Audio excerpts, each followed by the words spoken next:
वाला है endocrine system आखिर क्या होता है। एंडोक्राइन सिस्टम जिसे हिंदी में अंतःस्रावित ग्रंथियाँ भी कहती है। ये सभी और इम्पोर्टेंट जितने भी कम्पिटिटिव एग्ज़ाम होते हैं सबके लिए इम्पोर्टेंट है। और आप चाहे 10th में हो, 9th में हो, 11th में हो या 12th में हो, आप देख सकते हो इसे एंडोक्राइन सिस्टम ये बहुत ज़्यादा इम्पोर्टेंट चैप्टर है। इससे एग्ज़ाम में क्वेश्चंस आते हैं। तो चलिए जानते हैं एंडोक्राइन सिस्टम के बारे में पूरी जानकारी।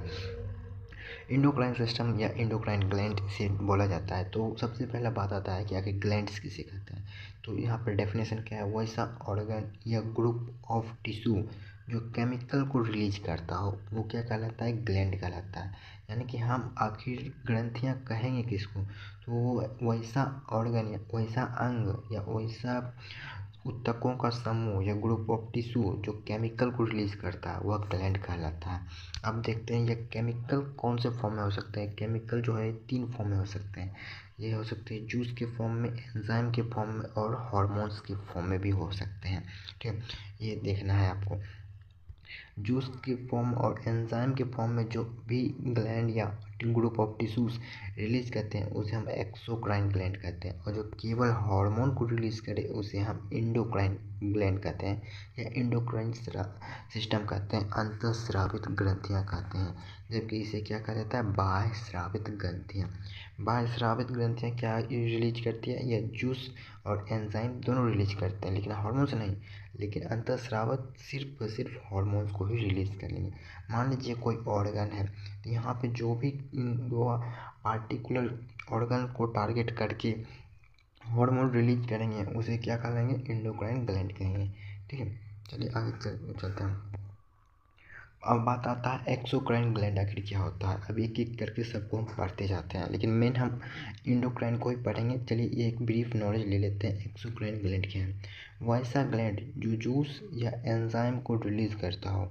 इसके पास डक्ट भी होता है यानी कि नलियाँ, जिस कारण इसे डक्ट ग्लैंड भी कहा जाता है। यानी कि वो ग्लैंड जो एंजाइम और जूस को रिलीज करता हो। जैसे बाइल जूस होता है, पेप्सिन, ट्रिप्सिन जैसे एंजाइम होते हैं, ये सभी जो रिलीज़ करते हैं जो भी ग्लैंड, जो भी ग्रंथियाँ या जो भी ऑर्गन, उसे हम क्या कहते हैं, एक्सोक्राइन यानी कि बाह्य स्रावित ग्रंथियाँ कहते हैं। इनके पास डक्ट भी होता है यानी कि छोटी छोटी नलियाँ होती है जिससे ये अपने जो भी एंजाइम या जूस है उसे रिलीज़ करते रहते हैं। इसीलिए इसे डक्ट ग्लैंड कहते हैं, नली वाली ग्रंथियाँ भी कहते हैं। ठीक है, इसमें कौन कौन से होते हैं, तो सलाइवरी ग्लैंड हो गया हमारा, लाल ग्रंथि, स्वेट ग्लैंड हो गया जिससे हमारा स्वेट आता है, पसीना आता है, और लीवर आ गया। और इसमें पेनक्रियाज भी आता है। पेनक्रियाज को आपको रेड इसलिए किया गया क्योंकि पेनक्रियाज दोनों में आते हैं।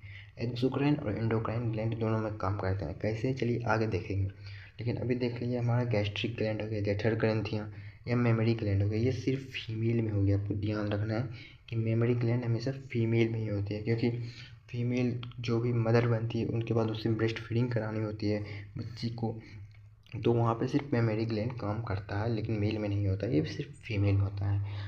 ठीक है, चलिए आगे देखते हैं। आगे है एंडोक्राइन ग्रंथि, अंतःस्रावित ग्रंथियाँ। अब यहाँ से हमारा पूरा चैप्टर शुरू हो रहा है। ठीक है, तो एंडोक्राइन ग्रंथियाँ क्या होती है आइए जानते हैं। लेकिन आपको बता दें एंडोक्राइन यानी कि अंतःस्रावित ग्रंथियों को पढ़ने को हम एंडोक्रोनोलॉजी कहते हैं। एंडोक्रोनोलॉजी क्या होता है, to study of endocrine glands. तो to study of endocrine glands होता है। ठीक है, तो एंडोक्राइन ग्लैंड्स क्या होता है उनके बारे में जानते हैं। तो वैसा ग्लैंड जो हार्मोन्स को रिलीज करता हो वो क्या कहलाता है, एंडोक्राइन ग्लैंड्स कहलाता है। और ये हार्मोन से सीधा ब्लड में रिलीज होता है। इनके पास कोई डक्ट नहीं होता है, अपना कोई नली नहीं होती जिसमें ये रिलीज करता हो, बल्कि ये सीधा ब्लड में रिलीज करता है अपने जो भी हार्मोन्स को रिलीज करता है ऑर्गन। मान लीजिए यह कोई आपके पास ऑर्गन है तो ये अगर हार्मोन को रिलीज कर रहा है तो सीधा ब्लड में ही रिलीज करेगा। इनके पास कोई नलियाँ नहीं है जिसमें यह रिलीज कर दे, ये नलियाँ कहीं और लेके जाए, यह हमेशा ब्लड में ही रिलीज करेगा। ठीक है, यहीं पे ये लिखा गया है, ये डक्टलेस होता है, यह हार्मोन सीधा ब्लड में रिलीज करता है। ये बहुत ज़्यादा इम्पोर्टेंट है अगर आप किसी कम्पिटिटिव एग्ज़ाम की तैयारी कर रहे हो तो, कि डक्टलेस ग्लैंड कौन सी होती है, कौन सी नलियाँ सीधा ब्लड में हार्मोन को रिलीज करता है। ये सब बहुत ज़्यादा इंपॉर्टेंट क्वेश्चन है। आप यहाँ से क्लासेस करो, उसके बाद आप PYQ भी लगाओ, आप जिस एग्ज़ाम की तैयारी करते हो आप 101% आप वहाँ पर क्वेश्चन कर रहे होगे। ठीक है। यह केमिकल मैसेंजर यानी कि रासायनिक संदेश वाहक की तरह काम करता है। केमिकल मैसेंजर से मतलब हो गया कि आपको सबको पता है कि ब्रेन में ये पीनियल ग्लैंड है, पिट्यूटरी ग्लैंड है, हाइपोथैलेमस है। अब पिट्यूटरी ग्लैंड को मास्टर ग्लैंड कहा जाता है, लेकिन पिट्यूटरी ग्लैंड कुछ ऐसे हार्मोन्स को सीक्रेट करेंगे जो एड्रेनल ग्लैंड को ट्रिगर करेंगे वो अपने हार्मोन्स बनाने पे, तो वो एक मैसेंजर की तरह काम की है, तो वो इसी वजह से उसे केमिकल मैसेंजर भी कहा जाता है। अब इसमें कौन कौन से आते हैं वो देख लेते हैं। तो इसमें आते हैं हाइपोथैलेमस, पिट्यूटरी और पीनियल, ये तीन आपके मेन ब्रेन में आते हैं, ये ध्यान रखना। ठीक है, ब्रेन में ये आते हैं हाइपोथैलेमस, पिट्यूटरी और पीनियल ग्लैंड। उसके बाद आते हैं आपके गले में आते हैं थायराइड और पाराथायरॉइड ग्लैंड, जबकि आपका थाइमस ग्लैंड आपके चेस्ट वाले एरिया में आ गए। पेनक्रियाज यहाँ भी आएंगे। पेनक्रियाज दोनों जगह होते हैं, ये आप हॉर्मोन्स को भी रिलीज करते हैं और जूस और एंजाइम को भी बनाते हैं, इसलिए पेनक्रियाज इंडोक्राइन और एक्सोक्राइन अंतःस्रावित ग्रंथि और बाह्यस्रावित ग्रंथि दोनों कहा जाता है।